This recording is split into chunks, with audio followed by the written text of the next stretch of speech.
हूं अभिषेक मिश्रा और आज के इस वीडियो में हम लोग 12वीं कक्षा के प्रश्नावली 1.1 के बेसिक्स और एग्जाम्पल्स को देखने वाले हैं।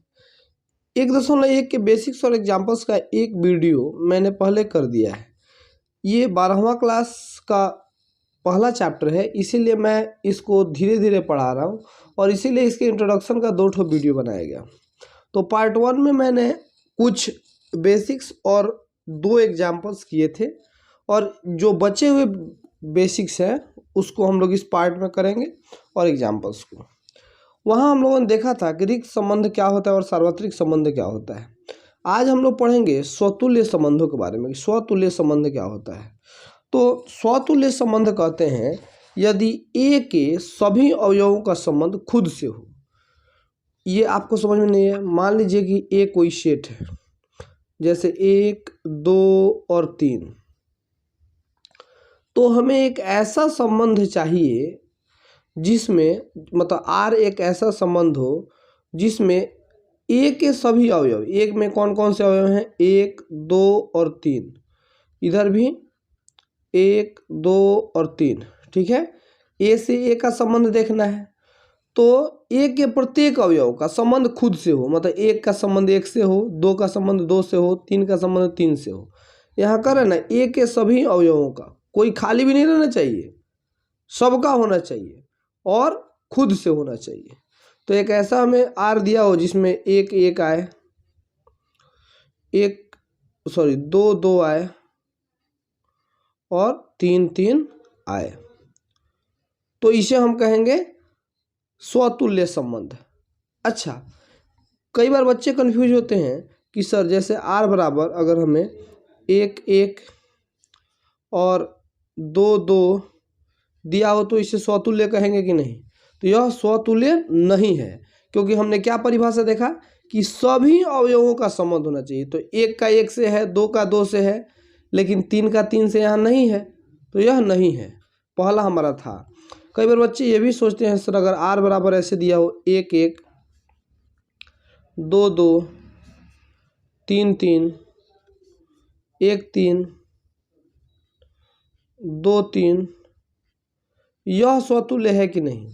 तो यह भी स्वतुल्य है, क्योंकि 1 का 1 से है, 2 का 2 से है, 3 का 3 से है। हाँ, 1 का 3 से भी है, उससे क्या दिक्कत है?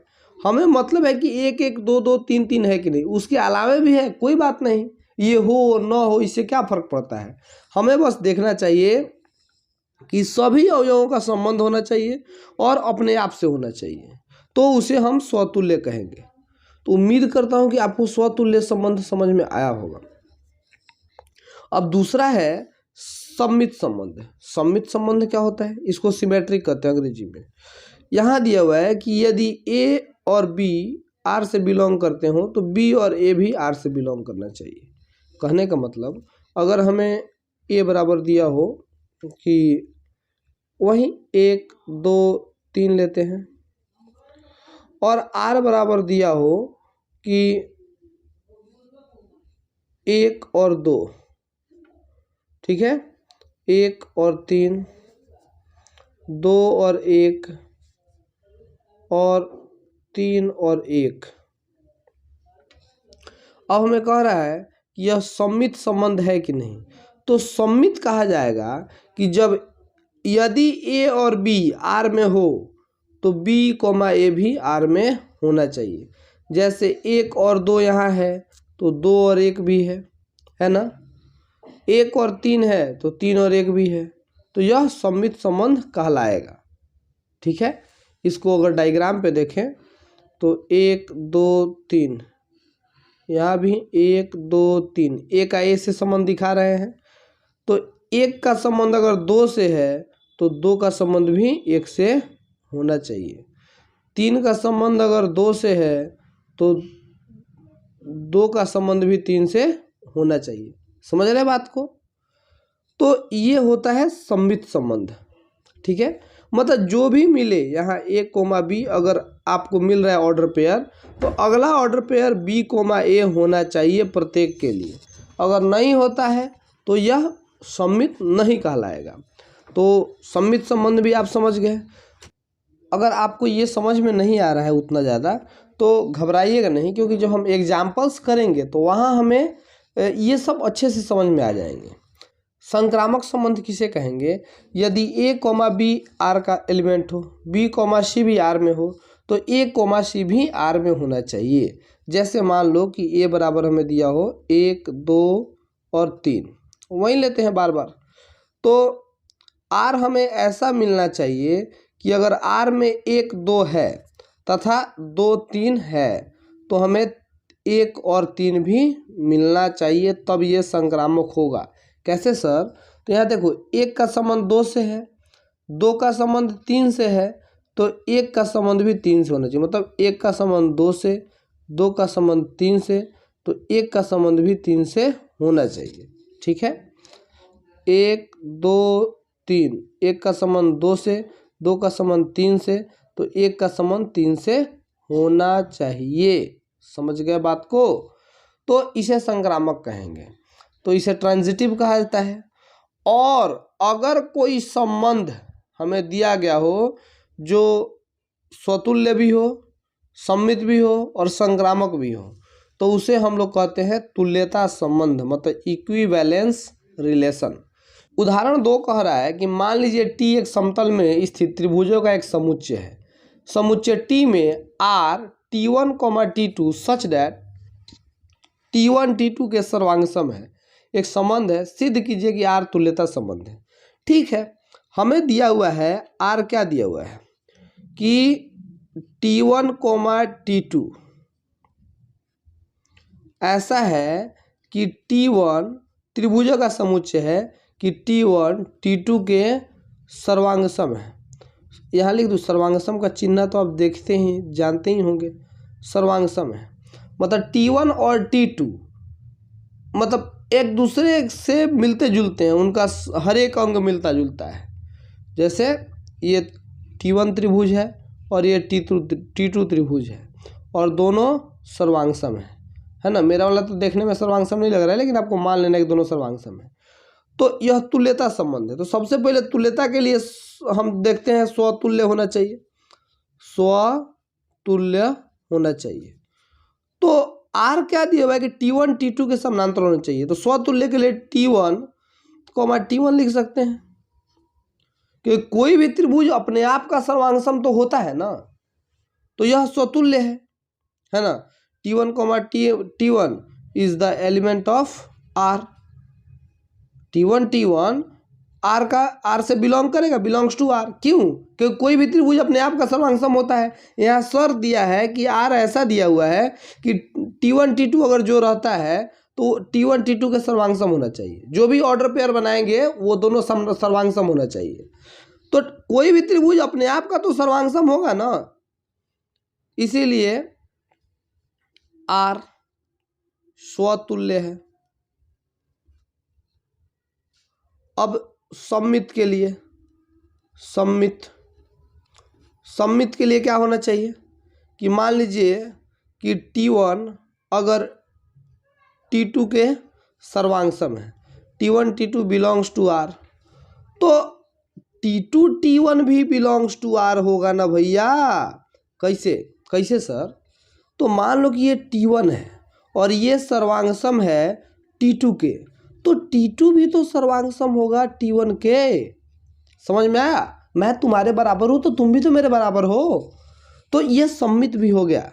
अतः आर सम्मित है, क्योंकि T1 T2 belongs to R, तो T1 T2 belongs to R, अतः आर सम्मित है। अब चेक करते हैं क्या, संक्रामक के लिए क्या है वो शर्त है, यदि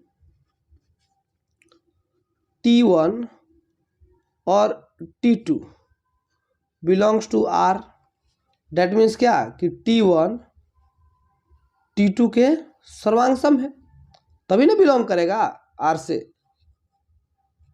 और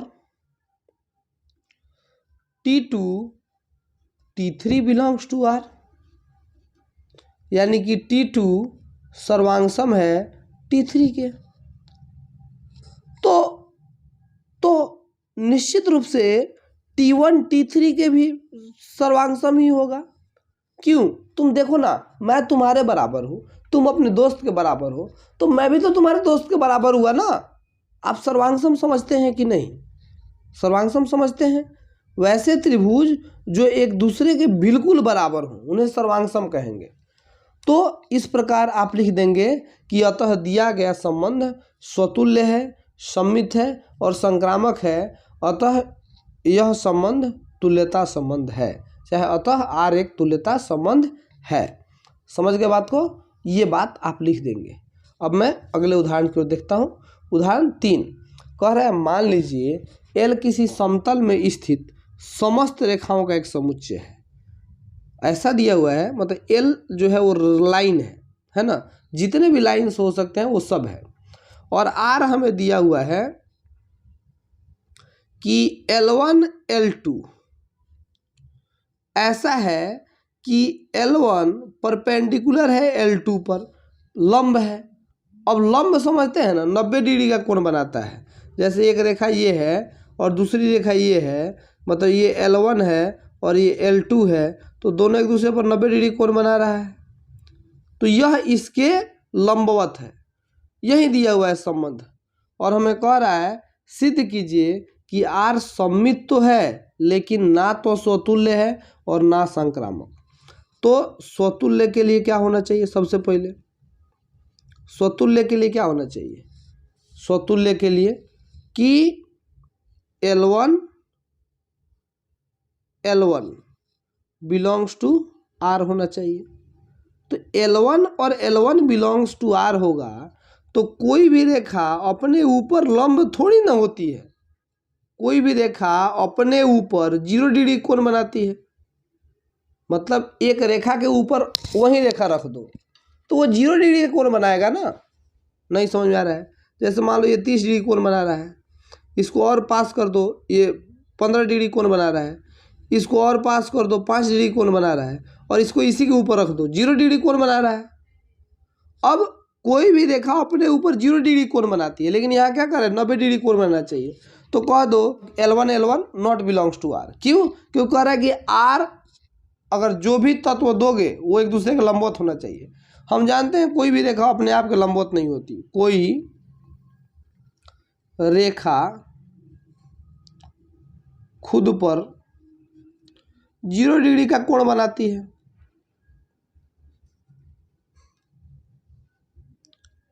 अतः यह स्वतुल्य नहीं है। अब हमें संक्रामक भी नहीं है, यह भी दिखाना है। तो संक्रामक दिखा देंगे, तब दिखाएंगे कि यह सममित है। सममित दिखाना है तो संक्रामक के लिए क्या होना चाहिए? संक्रामक के लिए होना चाहिए L1 L2 belongs to R, L2 L3 belongs to R। तो L1 L3 भी बिलोंग्स टू R होना चाहिए। ठीक है? तो यहाँ देखो L1 है मान लो ये, और L2 है ये। L1 और L2 ये दोनों 90 डिग्री कोण बना रहा है। हमारा ये स्थिति सही है। अब L2 L2 पर भी एक कोई L3 है जो 90 डिग्री का, तो L2 ये लाइन है, ये लाइन L2 है, इस पर भी 90 डिग्री कोण बनाओ, ऐसे बनेगा, ये 90 डिग्री बनेगा ना। अब L1 L2 लंबवत है तो L2 पर कोई भी लंबवत डालोगे तो L1 के समानांतर हो जाएगा। अब तुम एक बात बताओ, ये है L3, इन दोनों के बीच कितने डिग्री कोण बनेगा? कुछ नहीं। इसको पास ले जाकर चिपका दो, 0 डिग्री कोण बनेगा। तो L1 L3 से 90 डिग्री बना ही नहीं सकता है। अब L1 और L3 में कितने डिग्री कोण बना? 0 डिग्री कोण बना, और ये तो कह रहा है कि 90 बनना चाहिए, तो नॉट बिलोंग्स टू R होगा। ठीक है? कारण लिख दीजिए, क्योंकि L1 L3 पर 0 डिग्री कोण बनाएगा, समानांतर होगा, अतः यह बिलोंग नहीं करेगा, मतलब यह R से नहीं आता है। और मैं दिखाना है सममित है। हाँ ये तो है। मान लो कि L1 L2 belongs to R है, मतलब L1 L2 पर 90 डिग्री कोण बनाता है, तो भैया L2 L1 भी तो बिलोंग करेगा R से। क्यों? क्योंकि जब L1 L2 पर 90 डिग्री कोण बनाएगा तो L2 L1 के बीच भी तो 90 डिग्री कोण होगा। तो यहाँ लिख दीजिएगा, अतः यह संबंध स्वतुल्य नहीं है, संक्रामक नहीं है, लेकिन सम्मित है। और आशा करता हूँ आपको समझ में आया होगा। ये सब भाषा थोड़ा लिखना होगा। देखो यहाँ कुछ मैथमेटिक्स सॉल्व करने वाला नहीं है कि मैं आपको सॉल्व करके बताऊंगा। बच्चे थोड़े से डर इसलिए भी जाते हैं क्योंकि मैट्रिक में जब वो थे तो उनको जोड़ घटाव गुणा भाग करना था मैथ्स में, और यहाँ तो अलग तरह का ही खेल शुरू हो जाता है। तो अब आपको बुद्धि विकसित करनी होगी। अब फिर आपको वो जोड़ घटाव गुणा भाग सिर्फ नहीं मिलेगा यहाँ पे, इससे आप भाग नहीं सकते हैं, आपको इससे लड़ना होगा, है ना। चलिए अब चौथा उदाहरण देखते हैं। चौथा उदाहरण आपको आसान लगेगा क्योंकि यह दिया हुआ है, सिद्ध कीजिए कि समुच्चय 1 2 3, समुच्चय मान लो ए दिया हुआ है 1 2 3 में r बराबर 1 1 2 2 3 3, r बराबर 1 1 2 2 3 3 1 2 2 3 द्वारा प्रदत्त संबंध स्वतुल्य है परंतु ना तो सम्मित है और ना संक्रामक। तो स्वतुल्य के लिए क्या होना चाहिए? यहाँ लिखिएगा, चूंकि 1 1 2 2 3 3 बिलोंग्स टू R, इसीलिए यह स्वतुल्य है। हमें स्वतुल्यता का क्या संबंध दिया हुआ है कि जो भी एक अवयव हैं वो सब अपने आप से संबंधित होने चाहिए, तो यह स्वतुल्य हो गया। अब ना तो सम्मित है, सम्मित के लिए क्या शर्त था? यहाँ 1 2 आया तो 2 1 भी आना चाहिए, लेकिन 2 1 तो मुझे कहीं नहीं दिख रहा है। लिखिएगा, चूंकि 1 2 बिलोंग्स टू R लेकिन 2 1 नॉट बिलोंग्स टू R, अतः यह सम्मित नहीं है। अब संक्रामक के लिए 1 2 बिलोंग्स टू R, 1 2 R से आता है, 2 3 भी आ रहा है, 2 3 बिलोंग्स टू R यह भी है, लेकिन संक्रामक के लिए क्या था?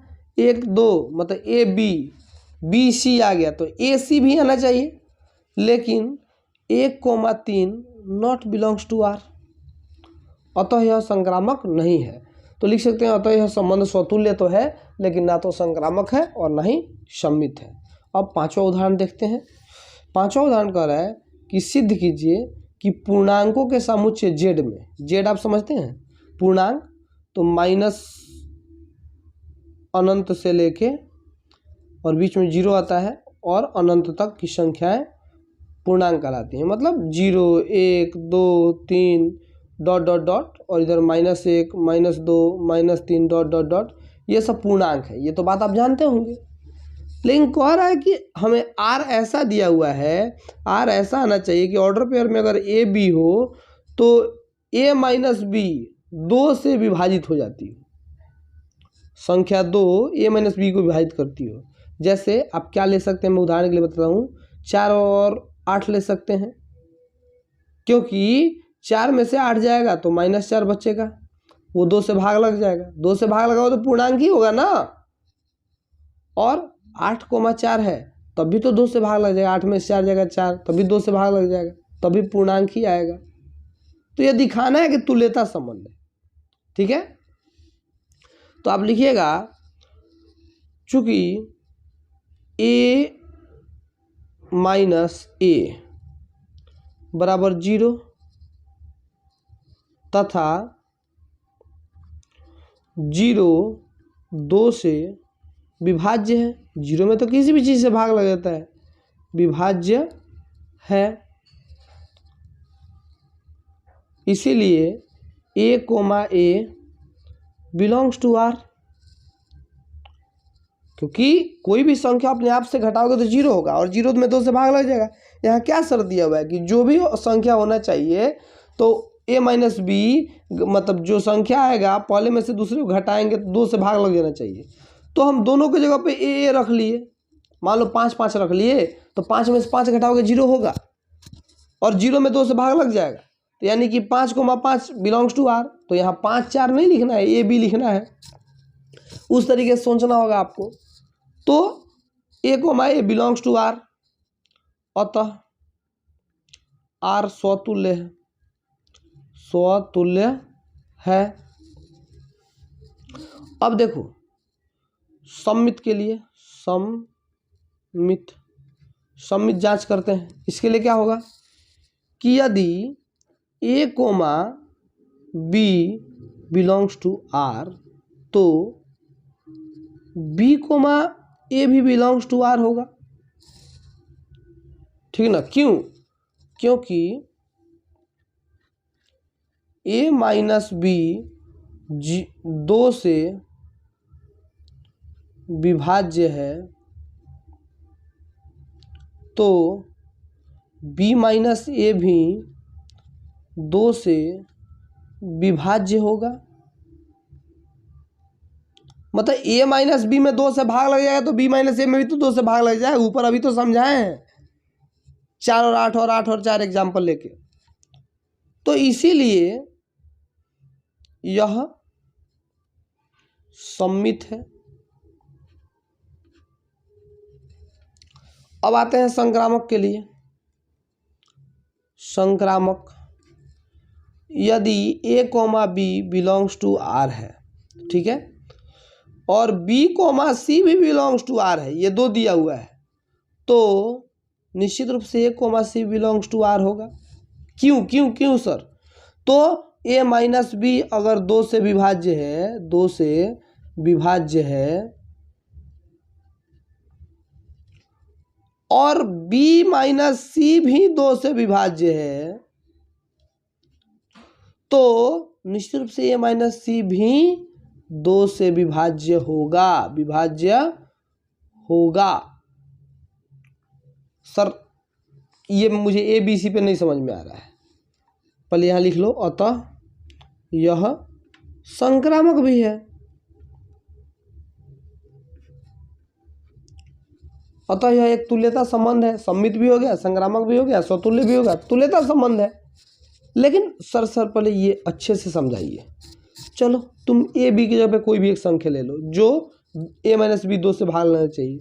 सर हमने 8 और 4 ले लिया, ठीक बात बोले, क्योंकि 8 में से 4 घटाएंगे तो 4 बचेगा और 4 तो 2 से भाग लग जाएगा, ठीक है, क्योंकि 8 माइनस 4 2 से पूरी तरह विभाज्य होगा, ये तुमको लग रहा है। अब b, c लो तो 4 तो यहाँ आना ही चाहिए। एक और संख्या लो जो 2 से घटाने पर 2 से भाग लग जाए, तो हमने 2 ले लिया सर। चलो ठीक है, तो 4 में से 2 घटाओगे तो 2 आएगा, यह भी 2 से भाग लग जाएगा। तो a, b,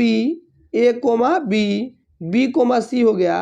अब a, c होना चाहिए, तो 8, 2 लेते हो तो भैया 8 में से 2 घटाओगे तो 6 होगा ना, यह भी तो 2 से भाग लग जाएगा। यही तो मैं यहाँ समझाने की कोशिश कर रहा था कि a माइनस बी में अगर 2 से भाग लगेगा, b माइनस सी में भी लगेगा तो a माइनस सी में भी लग जाएगा, ठीक बात है। तो यहाँ से हमारा 5वां एग्जाम्पल भी कंप्लीट होता है। अब इस प्रश्नावली का अंतिम एग्जाम्पल, मान लीजिए a बराबर 1 2 3 4 5 6 7 दिया है। लिख लेता हूँ मैं 1 2 3 4 5 6 7, ये हमें समुच्चय दिया हुआ है और कह रहा है कि मतलब r बराबर a, b ऐसे लीजिए, a, b ऐसे लीजिए कि या तो दोनों सम आने चाहिए या तो विषम आने चाहिए। मतलब अगर आप 1 लेते हो, मैं यहाँ दिखाऊं संबंध, या तो सम आने चाहिए न तो विषम। तो 1 2 3 4 5 कलम 5 6 7, मुझे लगा कलम गड़बड़ी करेगा, बच गया, या गड़बड़ी तो हो ही रही है। 1 2 3 4 5 6 7। अब एक का एक के साथ हो सकता है, क्योंकि विषम लोगे तो विषम ले, एक का दो के साथ नहीं हो सकता है। बोला कि ए बी ऐसा लो, या तो दोनों सम होने चाहिए ना तो दोनों विषम होने चाहिए। पहले हम विषम वालों को देते हैं। एक का 3 से हो सकता है, एक का 5 से हो सकता है और एक का 7 से हो सकता है। मैं लिख लूँ क्या? मैं लिख लूँ तो आर को मैं रोस्टर रूप में लिख लेता हूँ। एक का एक के साथ हो सकता है, एक का 3 के साथ हो सकता है, एक का 5 के साथ हो सकता है और एक का 7 के साथ भी हो सकता है। अब दूसरा विषम संख्या एक के बाद 3 है, तो फिर 3 का एक के साथ, 3 का 3 के साथ, 3 का 5 के साथ, 3 का 7 के साथ। शर्त एक ही है कि अगर विषम होगा तो दोनों विषम होना चाहिए और सम हुआ तो दोनों सम होना चाहिए।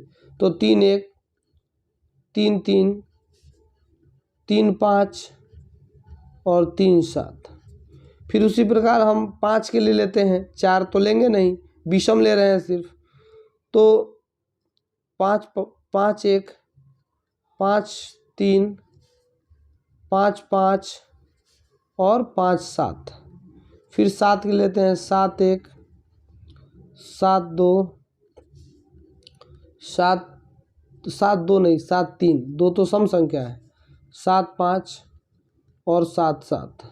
ठीक है, अब देखो ये तो हो गए। अब सम संख्या के लेते हैं, 2 का 2 के साथ, 2 का 4 के साथ और 2 का 6 के साथ। इसके अलावा और किसी के साथ नहीं होगा क्योंकि दोनों सम होना चाहिए। तो 2 2 2 4 2 6 हो गया। अब 4 लेना पड़ेगा, 4 का 2 के साथ, 4 2 4 4 और 4 6।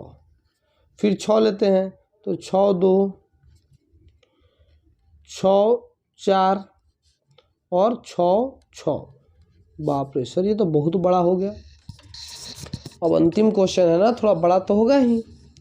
ऐसे मैं आप ठीक से समझ सके इसके लिए मैं आर लिख रहा हूँ, नहीं तो ये बिना लिखे भी हम समझ सकते हैं। कह रहा है कि आर एक तुल्यता संबंध है, तो सबसे पहले स्वतुल्य देखते हैं, स्वतुल्य है कि नहीं है। स्वतुल्य के लिए प्रत्येक का अपने एलिमेंट के साथ होना चाहिए। मैं लाल कलम यूज़ करूं, यहाँ देखो एक का एक के साथ यहाँ है, और उसके बाद 3 का 3, 2 का 2 के साथ यहाँ है, 3 का 3 के साथ यहाँ है, 4 का 4 के साथ, 5 का 5 के साथ, 6 का 6 के साथ और 7 का 7 के साथ। यही ना था, 1 2 3 4 5 6 7, 1 2 3 4 5 6 7, सातों का साथ अपने साथ मिल गया, तो यह एक स्वतुल्य है। ये लिख दीजिए। कैसे लिखेंगे सर? तो लिखेंगे चूँकि 1 1 3 3 2 2 4 4 5 5 तथा नहीं अभी 6 6 तथा 7 7 ऑल बिलोंग्स टू आर, अतः यह स्वतुल्य है। अब सम्मित के लिए सम्मित के लिए चेक करते हैं। तो अगर 1 3 आया है, 1 3 आया है तो 3 1 भी आना चाहिए। 1 5 आया है तो 5 1 भी आना चाहिए, यहाँ है। 1 7 आया है तो 7 1 भी आना चाहिए। 3 5 तो 5 3 भी आना चाहिए। 3 7 तो 7 3 भी आना चाहिए, है ना। और यहाँ आ गया 5 7 तो 7 5 भी आना चाहिए। देखो सब मिल गया कि नहीं, कोई छूटा? यहाँ देखते हैं अब सम में 2 4 है तो 4 2 भी है, 2 6 है तो 6 2 भी है, 4 6 है तो 6 4 भी है, कोई छूटा? सब मिल गए ना, तो यह सम्मित भी है। लिखेंगे कैसे? तो जैसे ये लिखे वैसे ये लिख देना कि 3 1 और 1 3 बोथ बिलोंग्स टू आर, 1 5 और 5 1 बोथ बिलोंग्स टू आर, ऐसे लिख देना, अतः यह सम्मित है। अब